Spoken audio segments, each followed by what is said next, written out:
ये सब भी देखने के बाद अगर आपको कुछ समझ में नहीं आ रहा है, तो एक तस्वीर स्पेशल आपके लिए है। ये देखिए, तेहरान पर हमले का ये एक विजुअल है, एक फोटो है, जिससे आप ये समझ सकते हैं कि ईरान की राजधानी तेहरान पर इजराइल ने कितना बड़ा हमला किया है। मूसाद ईरान में अभी भी एक्टिव है। जरा इस तस्वीर को देखिए, तेहरान में आग लगाई गई है। यह हमला नहीं है, मूसाद ने ईरान की राजधानी तेहरान के अलग अलग इलाकों में आग लगा दी है। ईरान की राजधानी तेहरान है और तेहरान में एक बड़ा खूबसूरत शहर है जिसे डिस्ट्रिक्ट 3 कहा जाता है। कहा जाता है कि यह तेहरान की ही राजधानी है। ईरान की राजधानी तेहरान, और तेहरान की राजधानी क्योंकि वो बहुत ज्यादा पॉपुलेटेड, बड़ा प्यारा और बहुत खूबसूरत इलाका है, डिस्ट्रिक्ट 3। ये देखिए, वार्निंग जारी कर दिया इजराइल ने उस डिस्ट्रिक्ट 3 को ही खाली करने का आदेश दिया है और इजराइल ने कहा है कि इस पूरे डिस्ट्रिक्ट 3 को हम तबाह कर देंगे, जिसके अंदर 3 लाख से ज्यादा सिविलियंस रहते हैं। तेहरान में भगदड़ है और हालात बेहद खराब हो चुके हैं।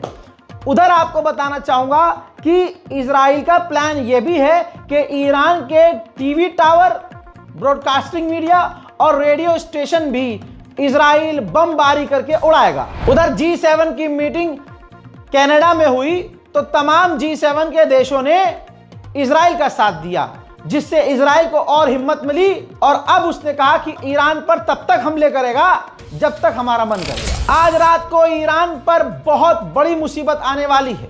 तस्वीर जारी की है इजराइल ने, जिसमें इजराइल ने दिखाया है कि उसके F-16 फाइटर जेट, जिसमें 2000 पाउंड के JDM खतरनाक bomb, air to air missile Iran पर हमला करने के लिए और air to surface missile Iran को तबाह करने के लिए लगाई गई हैं। ताजा तरीन हमले में तस्वीर देख लीजिए, 16 साल का एक ईरानी बच्चा एथलीट इजराइल के हमलों में मारा गया है। इसी तरह से एक मां और एक छोटी सी बच्ची सिविलियंस ईरानियन इजरायली हमले में मारी गई है। हजरात, इजराइल का डिफेंस मिनिस्टर एक जगह फंस गया, क्योंकि आदत से मजबूर है, ये सिविलियंस को मारते हैं।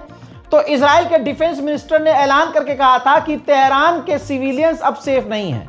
जिससे लोगों ने खूब आलोचना करी, पूरी दुनिया ने इजराइल को गालियां बकी कि इसका मतलब सिविलियंस को निशाना बनाएगा इजराइल, यानी इजराइल के बारे में जो बातें होती हैं वो सही है। तुरंत जब इजराइल की इमेज नंगी होने लगी तो डिफेंस मिनिस्टर ऑफ इजराइल ने सफाई दी कि मेरा मतलब वो नहीं था कि हम सिविलियंस को मारेंगे, मतलब ये था कि हम सिविलियंस को मजबूर कर देंगे कि वो अपना इलाका छोड़ दें। एक इजरायली नागरिक ने कंफर्म किया है कि जॉर्डन पूरी तरह से इजराइल का साथ दे रहा है।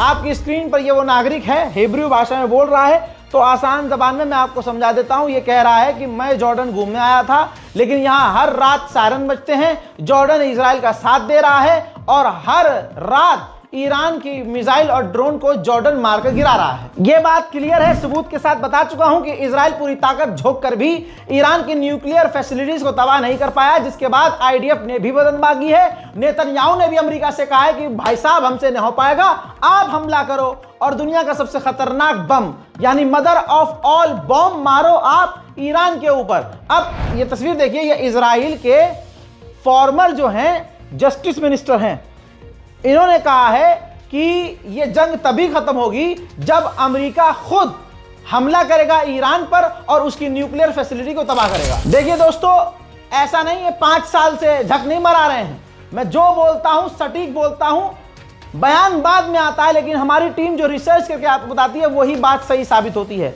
4 दिन से क्या कह रहा हूं मैं, ईरान अकेला लड़ रहा है, ईरान अकेला लड़ रहा है, ईरान अकेला लड़ रहा है। आपकी स्क्रीन पर अब मिडिल ईस्ट एक्सपर्ट बोल रहे हैं। देखिए, आज मिडिल ईस्ट के एक्सपर्ट बोले हैं कि यह जंग ईरान अकेला, बिल्कुल अकेला लड़ रहा है।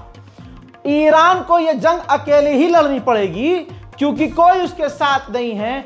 रशिया की अगर बात की जाए तो रशिया सिर्फ बयानबाजी दे सकता है। अब आगे की बात मेरी सुन लीजिए, क्योंकि हमारी अगर बात सही साबित हो रही है तो आपको हमारी बात पर थोड़ा भरोसा करना पड़ेगा।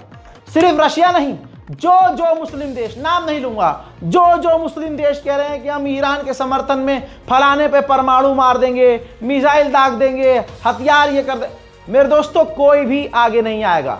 ईरान अकेला था, अकेला है और अकेला रहेगा, उसको अकेले लड़ना पड़ेगा। बस दुआ आप कर सकते हैं कि अल्लाह गैबी मदद ईरान को दे। मेरे दोस्तों अब सुन लीजिए, बड़ी खतरनाक खबर है। ज्यादातर जो मूसाद के एजेंट्स को गिरफ्तार किया है इजरायली मूसाद को, उनमें से 90% सब अफगानी नागरिक हैं। अल्लाह अकबर, एक मुसलमान आस्तीन का सांप मुसलमान के लिए। कल तक पाकिस्तानी मुझे मैसेज कर रहे थे कि मैं इंडिया को ही गाली बकूं। अबे भाई, ऐसी कोई बात आएगी तो जो गवर्नमेंट है उसकी भी आलोचना करेंगे। आज तक डरा हूं क्या किसी से मैं, अल्लाह के सिवा। साबित यह हुआ कि भारत के जो अंधभक्त हैं वो ऑनलाइन भले ही प्रोपेगेंडा करते हो, बेचारे फेल हो जाते हैं हमेशा अपने प्रोपेगेंडा में। वो तो इतने पनौती हैं, जहां हाथ डालते हैं वहीं जलील हो जाते हैं। बात ग्राउंड की है, पाकिस्तानी लोग जबरदस्ती भारत के लोगों को घसीट रहे हैं कि ये गद्दार हैं, भारत ये कर रहा, भारत वो कर रहा। भारत कुछ नहीं कर रहा भाई, भारत को कुछ करना होगा भाई। वो चीन के साथ पंगे नहीं ले रहा भारत, ईरान के साथ क्यों लेगा। रिपोर्ट यह है कि अफगान नागरिक हैं जो मूसाद के एजेंट पकड़े गए हैं, उनमें से ज्यादातर मुसलमान हैं और वो वहां के अफगानिस्तान के नागरिक हैं। अब आप समझ रहे हैं, ये वो मुसलमान हैं जिनके बाप दादा अहले बैत से नफरत करते थे, डर के मारे मुसलमान हुए थे, नस्ल इनकी हराम की है और खराब है। ईरान ने सबके लिए अपना दरवाजा खुला रखा है, तो अब ये ईरान के साथ गद्दारी कर रहे हैं। खबर ये आ रही है कि ईरान ने अरब देशों से कह दिया है कि ठीक है, सीज फायर हम कर लेंगे, इजराइल अपने हमले बंद करे और आप सभी लोग मिलकर इजराइल पर प्रेशर बनाएं। इजराइल ने ईरान के इस एक एआई नौजवान एक्सपर्ट को टारगेट करके मारा है, क्योंकि ये एआई का इस्तेमाल करके ईरान की काफी मदद कर रहे थे। अभी ये अपडेट देते देते मुझे लाइव जानकारी मिल रही है कि इजराइल ने जो कहा था कि ईरान की मीडिया पर हमला करेंगे, हमला हो गया है। ईरान का टीवी चैनल लाइव ब्रॉडकास्ट कर रहा था, जरा इधर देखिए, इधर देखिए, लाइव ब्रॉडकास्ट कर रहा था ईरान का टीवी चैनल। महिला पत्रकार वहां पत्रकारिता कर रही थी, अचानक से उस बिल्डिंग पर ईरान के हमला हो गया। देख लीजिए, जिसके बाद उस महिला एंकर को बिल्डिंग को छोड़कर जाना पड़ा। ईरान के मीडिया हाउसेस पर बड़े हमले शुरू हो गए हैं दोस्तों। खबर यह आ रही है, अभी अभी फुटेज में बाद में दिखाऊंगा, अभी हमें थोड़ा समय लगेगा फुटेज इकट्ठा करने में, लेकिन मेरे दोस्तों खबर यह है कि कई सारे, जी हां, कई सारी बिल्डिंगों पर, मीडिया हाउसेस पर बड़े हमले कर दिए हैं इजराइल ने, जिसमें मारे गए हैं पत्रकार और मीडिया के साथ काम करने वाले लोग मारे गए हैं दोस्तों। फिलहाल आपको बता दूं कि इजराइल ने हमले बढ़ा दिए हैं। उधर ईरान झुकने का नाम नहीं ले रहा है। अल्लाह ईरान को हिम्मत दे। ये लीजिए, इजराइल के ही स्टाइल में, इजराइल की ही जबान में ईरान ने तेल अवीव के लोगों के लिए वार्निंग जारी कर दी है। जुमले सख्त इस्तेमाल किए हैं। ईरान ने कह दिया है, तेल अवीव के लोगों, अगर तुम जिंदा रहना चाहते हो तो तेल अवीव खाली कर दो। जुड़े रहिएगा, मोबाइल रिफ्रेश करते रहिएगा, चैनल पर हमारे मौजूद रहिएगा, रिफ्रेश करते रहिएगा। इसके बाद के मनाजिर और खतरनाक हो सकते हैं। हालात बिगड़ चुके हैं। तब तक के लिए जय हिंद।